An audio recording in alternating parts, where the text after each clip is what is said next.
सिक्का और सांप। बस्ती से कुछ दूर एक प्राचीन इमारत के खंडर थे। शायद कभी किसी सामंत या नगर सेठ की हवेली रही हो, जो अब समय के थपेड़ों से टूट फूट गई थी। काफी बड़े क्षेत्र में पत्थर बिखरे हुए थे। उसका इतिहास कोई नहीं जानता था और जानने की कोई जरूरत भी नहीं थी। रात की क्या बात, लोग इस खंडर से दिन में भी बचकर चलते थे। खंडर के बाहर एक विशाल पेड़ था। लोग कहते थे वहाँ रात में चोर बदमाश आते थे। सियार जैसे जंगली जानवर वहाँ घूमते देखे जा सकते थे।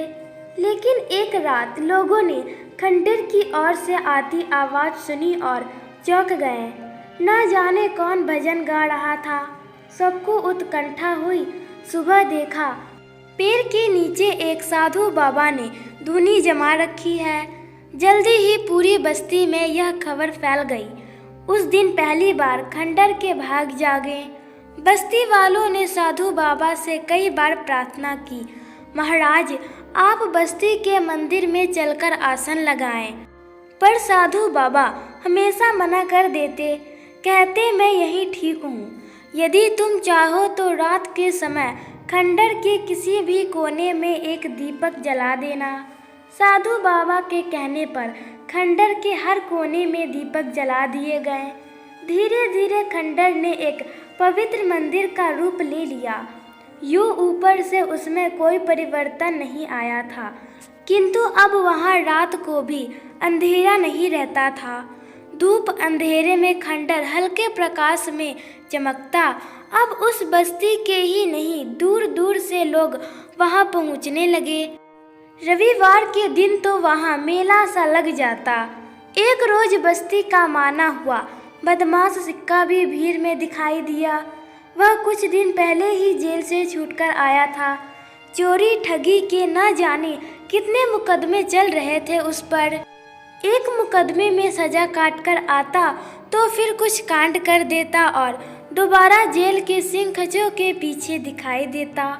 लोग उसकी छाया से भी बचते थे। उसे देखकर सब इधर उधर हो गए, आपस में फुसफुसाने लगे।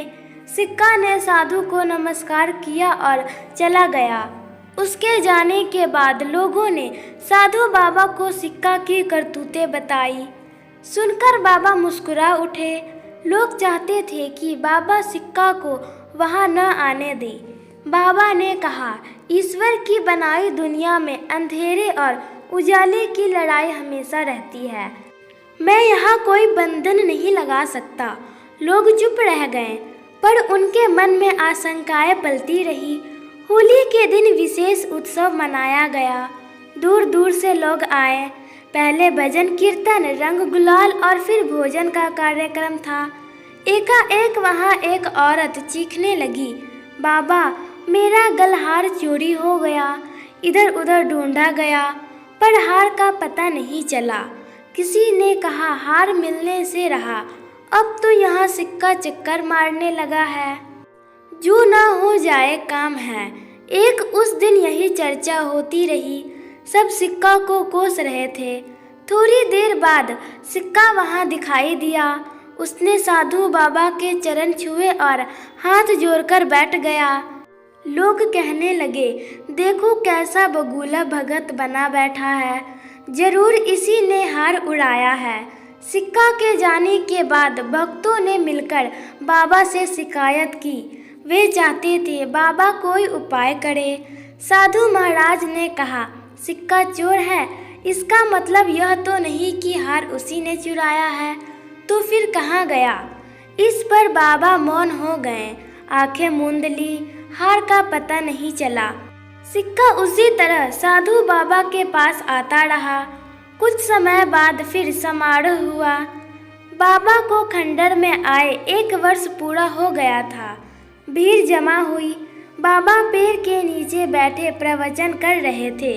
तभी एक चीख गूंजी, सांप सांप। लोग इधर उधर भागने लगे। स्त्रियों और बच्चे रोने चीखने लगे। भीड़ काई की तरह फट गई। एक काला सांप लहराता हुआ नजर आया और झाड़ियों में घुस गया।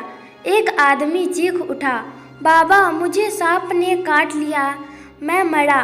सब जैसे पत्थर की प्रतिमाएं बन गए। साधु महाराज आसन से उठ खड़े हुए। उन्होंने बढ़कर उस आदमी का पैर कसकर पकड़ लिया।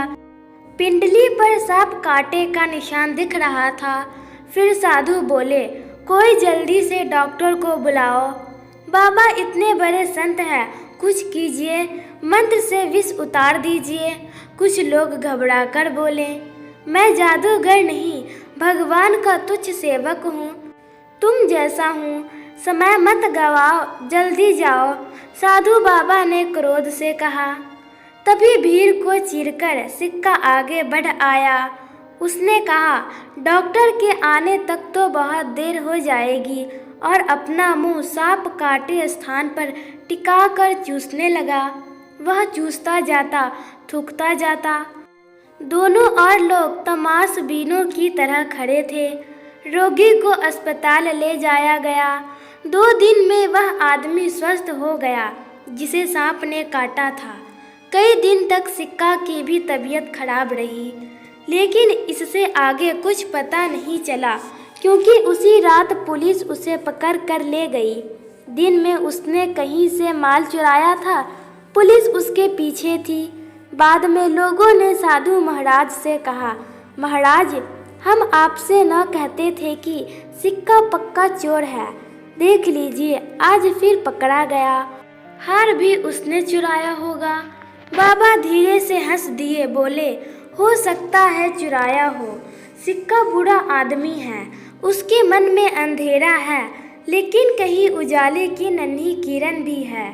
यह उसने उस दिन अपने प्राणों पर खेलकर प्रमाणित कर दिया था।